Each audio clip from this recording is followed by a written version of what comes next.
Hello guys, Assalamualaikum. Hope you all guys are fit and healthy. I'm keeping cool by the grace of Almighty Allah. In the last video, I introduced myself. This is Nupur. I'm your English mentor. Welcome to Basic English with Nupur. Guys, আপনারা যারা ইংরেজি জানেন না কিংবা English basic grammar সম্পর্কে কিছুই জানেন না কিংবা ইংরেজি সম্পর্কে আপনাদের কোনো ধারণাই নেই, আপনাদের জন্য রয়েছে একটা গুড নিউজ। কারণ আজকে থেকে শুরু হতে যাচ্ছে বেসিক ইংলিশ গ্রামারের প্রথম ক্লাস। এই ভিডিওটা বা ভিডিওগুলো হচ্ছে প্রাইমারি লেভেলের লার্নার্সদের জন্য। দ্যাটস ওয়াই আপনারা যারা অ্যাডভান্স লেভেলের লার্নার্স, এই ভিডিওটা বা ভিডিওগুলো কিন্তু আপনাদের জন্য নয়। কিন্তু আপনারা যদি চান রিভিশন করতে এবং আপনারা যদি চান আপনাদের জ্ঞানটাকে পূর্ণাঙ্গ করতে, তাহলে আপনারা আমার সাথে থাকতে পারেন। আশা করি এই ভিডিওটা আপনাদের জন্য হেল্পফুল হবে। আজকে একটা গুরুত্বপূর্ণ টপিকের উপর বেস করে আমার আলোচনা শুরু হতে যাচ্ছে। সো গাইজ, দেখা যাক আজকের আয়োজনে কি কি থাকছে। আজকের আলোচনায় যা যা থাকছে সেগুলো হলো লেটার অর্থাৎ বর্ণ, প্রনাউন্সিয়েশন অফ লেটার্স, এরপর হচ্ছে alphabet, vowel and consonant, special vowel. প্রথমে আমি যে দিকটা আলোচনা করব সেটা হচ্ছে লেটার। সাউন্ড বা ধ্বনিগুলোকে প্রকাশ করার জন্য যে সকল সাংকেতিক চিহ্ন ব্যবহার করা হয় সেগুলি হচ্ছে লেটার। পৃথিবীতে এমন কোনো ভাষা নেই যে যার সাংকেতিক কোনো চিহ্ন নেই। যেমন বাংলা ভাষার সাংকেতিক চিহ্নগুলো হচ্ছে অ, আ, ক, খ, ঠিক তেমনিভাবে ইংরেজি ভাষার সাংকেতিক চিহ্নগুলো হচ্ছে ABCD, আর ইংরেজি বর্ণমালা হচ্ছে মোট 26টি। প্রিয় বন্ধুরা, আপনারা কি ইংলিশ লেটারগুলো সঠিকভাবে প্রনাউন্স করছেন কিংবা আপনারা যে ছোটোবেলা থেকে এগুলো প্রনাউন্স করে আসছেন, আপনারা কি শিওর যে এগুলো আদৌ সঠিক? সো দেখা যাক আপনারটা সঠিক হয় নাকি আমারটা সঠিক হয়। এই যে প্রথম লেটারটা এ, এটাকে আমরা কিন্তু এ বলেই প্রনাউন্স করি, কিন্তু আপনারা কি শিওর এটা যে সঠিক? অবশ্যই না, অ্যাবসলিউটলি নট, এটা কিন্তু সঠিক নয়। এর উচ্চারণটা হবে এভাবে যে এ। যেমন আমরা যখন এর উচ্চারণটা করি এবল, এটা কি এবল হয় নাকি এবল হয়?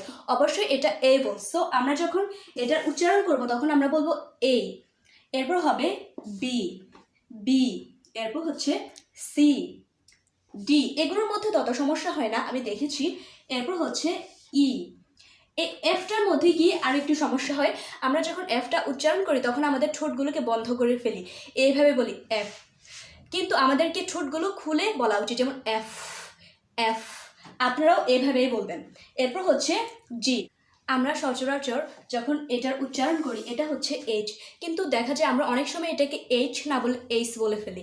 কিন্তু এখানে একটা পার্থক্য আছে, যেমন এখানে এই চটার ব্যবহার করতে হবে, কিন্তু আমরা এই ছ এটার ব্যবহার করে ফেলি, আমরা বলি এইচ, কিন্তু এটাকে আমাদের বলতে হবে এইচ। এরপর হচ্ছে আই, এরপর হচ্ছে জে, এগুলোর মধ্যে সমস্যা হয় না, আমি দেখেছি।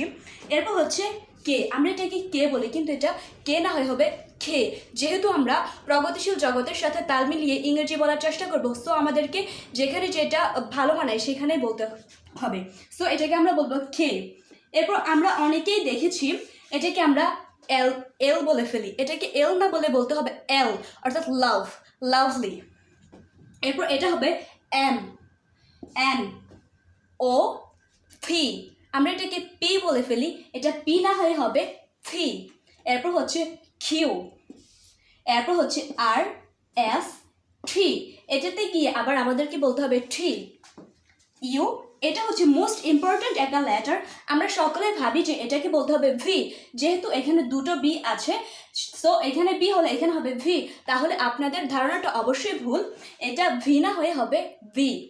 এরপর হচ্ছে এটার মধ্যে আমাদের অনেকের দেখেছি সমস্যা হয়, বেশিরভাগ যারা গ্রামের স্টুডেন্ট তাদের বেশি সমস্যা হয় এখানে। এটা ডব্লিউ বলে অনেকে, এটা ডব্লিউ না হয়ে হবে ডাবল ইউ, ডাবল ইউ। এটা হচ্ছে, এরপর হচ্ছে এক্স, এরপর হচ্ছে ওয়াই, এরপর হচ্ছে জেড। জেডটাকে আমরা আমেরিকান অ্যাকসেন্টে বলে জি, আর ব্রিটিশ অ্যাকসেন্টে বলে জেড। আপনারা চাইলে দুটোই ব্যবহার করতে পারেন অথবা দুটোর মধ্যে যে কোনো একটাই ব্যবহার করতে পারেন। সো গাইস, আপনারা নিশ্চয়ই বুঝতে পেরেছেন আপনাদের মধ্যে তফাৎ, আপনাদের আর আমার মধ্যে তফাৎটা কি। সো আপনারা চেষ্টা করবেন এভাবেই লেটারগুলোকে শেখার জন্য কিংবা আপনাদের ছোটো ভাই বোনদেরকে শেখানোর জন্য। আর যারা গার্জিয়ানরা দেখছেন, আপনারা চেষ্টা করবেন আপনাদের বাচ্চাদেরকে এভাবে শেখানোর জন্য। গাইস, আমি এই লেটারগুলো আবার রিপিট করছি। এটা হচ্ছে এ, এটা হচ্ছে বি, এটা হচ্ছে সি, এটা হচ্ছে ডি, এটা হচ্ছে ই, এফ, এফ, এভাবে বলতে হবে এফ। এরপর আসছে জি, আবার এটা বলতে হবে এইচ, এরপর এটা বলবো আই, এরপর হচ্ছে জে। এরপর আসছে খে, এটাকে আমরা কেনা বলে বলবো খে, এটাকে বলবো এল, এল, যাতে এভাবে উচ্চারণ হয় যে লাভ, লাভ, এম এন ও। একে আমরা মনে করি এটা যেহেতু ও, এটাকে আমরা এভাবে উচ্চারণ করবো ও এর মতো, কিন্তু না, এর উচ্চারণ হবে এভাবে ও, ও এভাবে। আর এটা হচ্ছে P, P, Q, R S T, U, V, V, বেস, ডাবল ইউ, ডাবল ইউ, এরপর হচ্ছে এক্স, এরপর ওয়াই, এরপর জেড। তাহলে চলুন বন্ধুরা আমার পরবর্তী আলোচনায় চলে যাই। এখন আমরা যেটা নিয়ে আলোচনা করবো সেটা হচ্ছে অ্যালফাবেট। অর্থাৎ আমরা সকলে জানি ইংরেজিতে বর্ণমালা হচ্ছে 26টি, আর এই 26টি বর্ণমালাকে বলে, 26টি বর্ণমালাকে ইংরেজিতে অ্যালফাবেট বলে। যেমন ফুলের সাজানো সমষ্টিকে ফুলের মালা বলে, ঠিক তেমনি বর্ণের সাজানো সমষ্টিকে বর্ণমালা বলে। ইংরেজি বর্ণমালাকে আবার দুই ভাগে ভাগ করা হয়েছে, ভাওয়েল, কনসোনেন্ট। আমি এটা লিখে দেখাচ্ছি।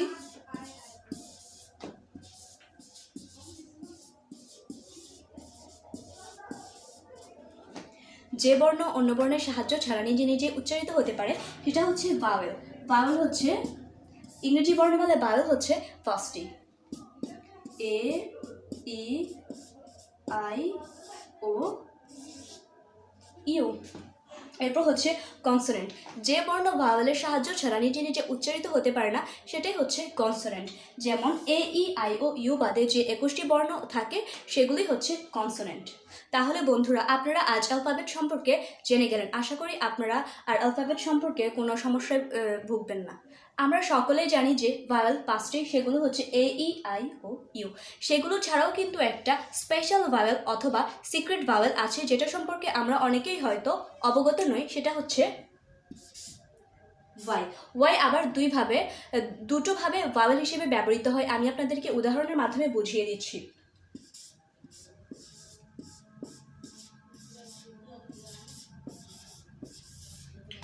ওয়াই যদি কোনো শব্দের শুরুতে হয় তাহলে সেটা ভাওয়েল হিসেবে গণ্য হবে না, কিন্তু ওয়াই যখন কোনো সেন্টেন্সের শেষে ব্যবহৃত হবে সেটা ভাওয়েল হিসেবে গণ্য হবে।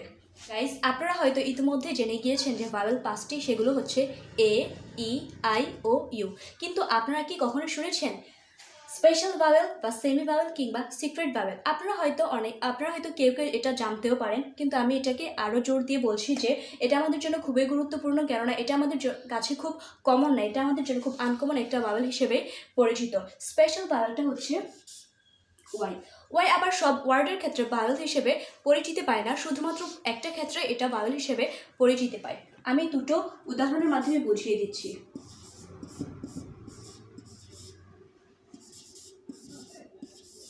ইয়েলো, এই ওয়ার্ডটিতে ওয়াই প্রথমে অবস্থান করছে, অর্থাৎ ওয়াই লেটারটি শব্দের প্রথমে অবস্থান করছে। ওয়াই যদি শব্দের প্রথমে অবস্থান করে সেটা ভাওয়েল হবে না, সেটা হবে কনসোনেন্ট।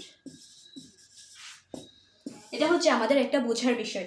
এখানে ওয়াই, এই ওয়ার্ডটিতে ওয়াই লেটারটি কিন্তু শেষে অবস্থান করছে।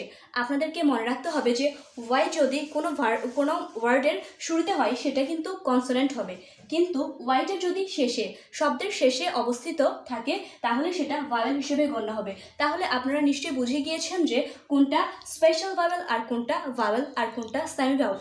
আশা করি আপনারা বুঝতে পেরেছেন। সো গাইস, এটাই ছিল আজকে আমার বেসিক ক্লাস। আশা করি তোমরা সবাই বুঝতে পেরেছো। পরবর্তী বেসিক ক্লাসের জন্য তোমাদের কিছুটা অপেক্ষা করতে হবে। সেই পর্যন্ত আমার সাথে থাকো, আমার চ্যানেলটিকে লাইক দাও, শেয়ার করো, কমেন্ট করো, এবং আমার চ্যানেলটিকে সাবস্ক্রাইব করবে এবং পাশে থাকা বেল আইকনটিতে ক্লিক করবে, যাতে করে আমার নিত্য নতুন ভিডিও আসলে তোমরা দেখতে পারো। সেই পর্যন্ত আমি বিদায় নিচ্ছি। আল্লাহ হাফেজ, আসসালামু আলাইকুম।